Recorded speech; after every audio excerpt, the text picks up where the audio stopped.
राधे बच्चों, welcome to my YouTube channel जिसका नाम है फिजिक्स बाय सूर्यभान सर। पिछले लेक्चर में हम लोगों ने क्या डिस्कशन किया था? क्वांटाइजेशन ऑफ चार्जेस के बारे में। दूसरे लेक्चर में हम लोगों ने डिस्कशन किया था कंजर्वेशन ऑफ चार्जेस के बारे में। आज हम लोग क्वांटाइजेशन ऑफ चार्जेस के कई सारे न्यूमेरिकल पढ़ने जा रहे हैं।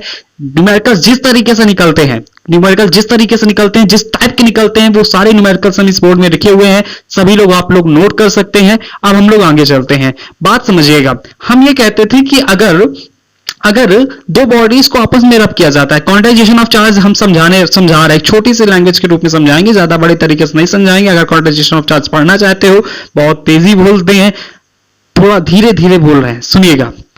क्वांटाइजेशन ऑफ चार्ज में हम लोगों ने क्या पढ़ा था? क्वांटाइजेशन ऑफ चार्ज में हम लोगों ने पढ़ा था कि अगर एक बॉडी से दूसरी बॉडी के बीच में इलेक्ट्रॉन्स ट्रांसफर होते हैं तो इलेक्ट्रॉन ट्रांसफर से चार्ज कैसे क्रिएट होता है, समझना। मिल्कन साहब ने 1909 में यह भी बताया था कि अगर ए बॉडी, समझना, ए बॉडी और बी बॉडी, दो बॉडीज हैं, कौन कौन सी? ए बॉडी और बी बॉडी। और ए बॉडी और बी बॉडी को आपस में क्या किया है? रब किया है। अब इन दोनों का आपस में तुमने क्या कराया है? मिलाप कराया है। मिलाप कराने के बाद तुमने क्या कर दिया है? फिर उसी जगह पर रख दिया है। पहले क्या कराया? मिलन कराया। फिर क्या कराया? एक दूसरे से दूर कर दिया। अब जैसे आपने दूर किया, तो दूर करने से रब किया था, इन दोनों को आपस में रब किया था, तो ए बॉडी के इलेक्ट्रॉन्स कहां जाने लगे? बी बॉडी पर। और बी बॉडी के इलेक्ट्रॉन्स क्या करने लगे? ए बॉडी पर आने लगे। बेटा, दो बॉडीज को आपस में रब करने से ऐसा नहीं होता है कि ए बॉडी के इलेक्ट्रॉन ही बी बॉडी पर जाएंगे। ऐसा भी हो सकता है कि बी बॉडी के भी इलेक्ट्रॉन्स ए बॉडी पर आ सकते हैं। कोई नियम पारित नहीं है, कोई नियम नहीं है, क्योंकि दो बॉडीज को आपस में रब करने से दोनों के बीच में हीट क्रिएट होती है। अब हर एक इलेक्ट्रॉन क्या करता है? उस हीट को ऑब्जर्व करने के बाद एक बॉडी को छोड़कर दूसरी बॉडी पर आ जाता है। चलो खैर, ये सब बातें छोड़ो। अब भाई समझो, अब इसके इलेक्ट्रॉन, अब इसमें नंबर ऑफ इलेक्ट्रॉन्स की वैल्यू क्या होगी? ज्यादा। तो हम क्या कहते थे? ये कैसी चार्जेस हो गई? निगेटिव चार्ज हो गए। इस पर नंबर ऑफ इलेक्ट्रॉन्स क्या हो गए? कम। तो आप क्या कहोगे? ये कैसी चार्ज हो गई? पॉजिटिव चार्ज हो गई। मतलब हम नंबर ऑफ इलेक्ट्रॉन्स से डिफाइन करते हैं। और नंबर ऑफ इलेक्ट्रॉन कैसे होने चाहिए? इंटीजर मल्टीपल के रूप में होने चाहिए। मतलब कि 2.5 बोल दें तो तुम बुरा मान जाओगे। अगर हम 3.5 बोल दें तुम बुरा मान जाओगे। अगर हम 1.2 बोल दें तो तुम बुरा मान जाओगे। 3/2 बोल दें बुरा मान जाओगे। हम क्या बोल दें? एक इंटीजर मल्टीपल रूप में बोल दें, 1 2 3 मतलब इन्फिनाइट तक, तो आप क्या हो जाओगे? प्रसन्न होकर के, खुश होकर के आप ताली बजा दोगे कि यही सर क्वांटाइजेशन ऑफ चार्ज है। ये क्वांटाइजेशन ऑफ चार्ज नहीं है, हम इसको नहीं मानेंगे। इसको मानेंगे कि इंटीजर मल्टीपल के रूप में होना चाहिए। मतलब ए बॉडी और बी बॉडी को आपस में रब करने से अगर ए बॉडी से बी बॉडी के बीच में इलेक्ट्रॉन्स जा रहे हैं तो इंटीजर मल्टीपल के रूप में जाएंगे। वही सर क्वांटाइजेशन ऑफ चार्ज होता है। अच्छा, ये होता है। ठीक, हमको तो पता ही नहीं था क्वांटाइजेशन ऑफ चार्ज ये होता है, इंटीजर मल्टीपल के रूप में होता है। अच्छा, एक बात सुनो, एक छोटी सी बात समझो। क्वांटाइजेशन ऑफ चार्ज, अगर एक इलेक्ट्रॉन्स जा रहे हैं तो इलेक्ट्रॉन्स जाने से चार्ज कैसे क्रिएट हो जाता है? तो मिल्कन भाई साहब ने एक चीज बताया, एक फॉर्मूला बताया, एक चीज नहीं बताया, फॉर्मूला बताया। उन्होंने कहा Q बराबर प्लस माइनस NE। Q बराबर प्लस माइनस NE। N क्या है? इंटीजर नंबर है। क्या है? इंटीजर नंबर है। E क्या है? इलेक्ट्रॉन ऑफ चार्ज क्या है? कितना चार्ज होता है? -1.6 इंटू 10 की पावर -19। यहां पर प्लस माइनस दोनों लगता है। ठीक है, वैसे हम प्लस लेट करेंगे आगे चल के, जब क्वेश्चन सॉल्व करेंगे तो प्लस लेट करेंगे। ठीक है, तो ये फॉर्मूला से हम लोग सारी चीजें क्लियर करेंगे। एक बात मेन इंपॉर्टेंट समझना, जिस तरीके से एक बॉडी से दूसरी बॉडी के बीच में इलेक्ट्रॉन ट्रांसफर होते हैं, तो इलेक्ट्रॉन ट्रांसफर से मास भी क्या होता है? चेंज होता है। अगर ए बॉडी से इलेक्ट्रॉन्स बी बॉडी पर जा रहे हैं तो ए बॉडी का चार्ज कम होगा और चार्ज के साथ साथ उसका मास भी कम होगा। क्लियर हुआ? अगर ए बॉडी के इलेक्ट्रॉन्स बी बॉडी पर जा रहे हैं तो ए बॉडी के इलेक्ट्रॉन्स कम हो रहे हैं, चार्जेस कम हो रहे हैं, तो उसका मास भी क्या हो रहा है? कम हो रहा है। कितना कम हो रहा है? जितने इलेक्ट्रॉन्स क्या हो रहे हैं? जितने इलेक्ट्रॉन्स क्या हो रहे हैं? जा रहे हैं। Sorry, M equal to N delta M। Delta M क्या होगा? डेल्टा M क्या होगा? बेटा, इलेक्ट्रॉन ऑफ मास होगा। कितना होगा? ME 9.10 इंटू 10 की पावर -31। इलेक्ट्रॉन ऑफ मास इतना होता है बेटा। इलेक्ट्रॉन ऑफ मास रख दो, नंबर ऑफ इलेक्ट्रॉन्स रख दो, आप मास भी निकाल सकते हो कि कितना मास क्रिएट हुआ। जिस तरीके से आप चार्ज निकाल सकते हो उसी तरीके से आप मास भी निकाल सकते हो। क्लियर हुआ बेटा? दोनों फॉर्मुलेज नोट कर लीजिए, फिर हम लोग आगे चलते हैं। ठीक, 1 2 3 हटा रहे। कश्मीर द फाइल्स, यही तो है शायद वेब सीरीज, मूवी है। अच्छा, उसको देख लेना, अच्छी है। अच्छी है भाई। बेटा एक छोटी सी बात बताएं, बहुत ज्यादा बड़ी बात नहीं बता रहे हैं, छोटी सी बात बताएं कि एक यूथ का सबसे ज्यादा फर्ज क्या होता है।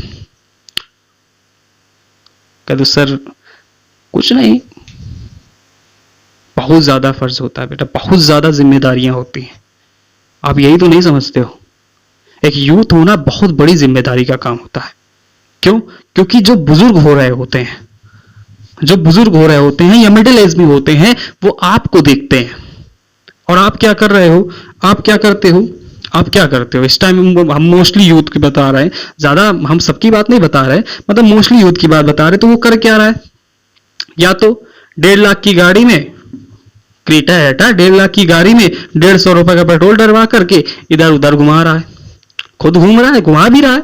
और दूसरी बात, कुछ बचे तो वो क्या कर रहे हैं, सिगरेट का छल्ला बना बना के, देखो ये से छल्ला बनता है, वो वैसे छल्ला बनता है, इस तरीके जो है क्रिएशन कर रहे हैं।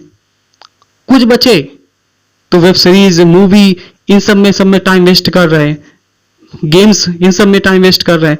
बेटा इन सब से आपका कुछ सफलता नहीं मिलने वाली है, इन सब चीजों से आपकी कोई सफलता नहीं मिलने वाली है। आप हर दिन कुछ नया सीखो, ठीक है। और एक छोटी सी बात है कि अपने धन, अपने माँ बाप के धन को बचाए रखना ही हम लोगों का सबसे बड़ा कार्य होता है। धन को बचाए रखना का मतलब ये नहीं है कि उनकी धन संपदा बचाए रखना, कि हमारे पिताजी के पास इतनी धन संपदा है उसको हम बचाए रखना। धन संपदा का मतलब इससे ना समझना, धन संपदा का मतलब होता है कि उनका सम्मान, उनकी इज्जत, उनका धर्म, उनकी शिक्षा दीक्षा, उनको बचाए रखना। क्योंकि आप कहीं जाओगे ना तो आप नहीं कहे जाओगे कि आप आए हो, आप ये कहे जाओगे कि फलाने का लड़का आया है या ढिमाके का लड़का आया है। थोड़ी बोरिंग बातें हैं लेकिन अच्छी बातें हैं, कुछ समय तक समझोगे, सीखोगे तो शायद अच्छी लगने लगे। एज बढ़ती जाती है तो अच्छी लगने लगती है सारी बातें। चलो सुनो भैया, define coulomb, how many electrons are there in 1 coulomb of charge. ठीक है, फर्स्ट क्वेश्चन बेटा, कूलाम ऑफ चार्ज मतलब क्यू कितना दे रहा है, 1 कूलाम। चार्ज की यूनिट क्या होती है, कूलाम होती है। चार्ज की यूनिट क्या होती है, कूलाम होती है। अगर हम बात करें चार्ज की यूनिट, एसआई यूनिट क्या होती है, कूलाम। अगर हम बात करें कि सीजीएस यूनिट क्या होती है, स्टेट कूलाम। ईएसयू भी एक यूनिट थी, हमने बताया था पहले लेक्चर में, सबसे पहला लेक्चर उसी का बनाया था। तो बेटा चार्ज कितना है, 1 कूलाम। अब पूछ क्या रहा है, नंबर ऑफ इलेक्ट्रॉन्स पूछ रहा है। Define coulomb, how many electrons, how many electrons मतलब एन पूछ रहा है। बेटा अभी हमने फॉर्मूला क्या बताया था, क्यू बराबर एन ई। एन पूछ रहा है, क्या पूछ रहा है, एन पूछ रहा है। क्यू कितना दे रहा है, 1। इलेक्ट्रॉन को नीचे भेज दो, 1.6 इंटू 10 की पावर -19। बेटा ऊपर 0 गया, कट के कितना आ जाएगा, 2 से काटो 5, 8। एन इक्वल टू कितना हो जाएगा, 5, 8 बाय, इसको ऊपर ले जाओ, 10 की पावर प्लस का 16 बन जाएगा, प्लस का 19 बन जाएगा, सॉरी 8 को डिवाइड करो 5 से। जब 8 को डिवाइड करो कुछ 0.625 इंटू 10 की पावर प्लस का 19 हो जाएगा। एक पॉइंट इधर लेकर जाओगे, क्या हो जाएगा, पॉइंट को उठाकर उधर ले जाओगे, 6.25 इंटू 10 की पावर कितना हो जाएगा, +18। मतलब नंबर ऑफ इलेक्ट्रॉन्स कितने हो गए, 6.25 इंटू 10 की पावर +18। क्या एक बात बताओ, क्या ये किसी बॉडी पर एग्जिट कर सकते हैं, मतलब रह सकते हैं, नहीं रह सकते हैं, क्योंकि ये कैसे चार्जेस हैं। 6.25 इंटू 10 की पावर इलेक्ट्रॉन्स, मतलब इतने इलेक्ट्रॉन, इस रूप में इलेक्ट्रॉन्स थोड़ी ना किसी एक बॉडी से दूसरी बॉडी में जाते हैं। भाई इलेक्ट्रॉन्स जा सकते हैं किसमें, 1 में जा सकते हैं, 2 में जा सकते हैं, 3 में जा सकते हैं, 1.2, 2.3 इस तरीके से नहीं जा सकते, या 1/2, 2.3/2 इस रूप में नहीं जाएंगे। मतलब ये किसी भी बॉडी पर एग्जिट नहीं कर सकता है। नोट करिए। अब अगले सवाल पे आते हैं, अगले क्वेश्चन पे आते हैं।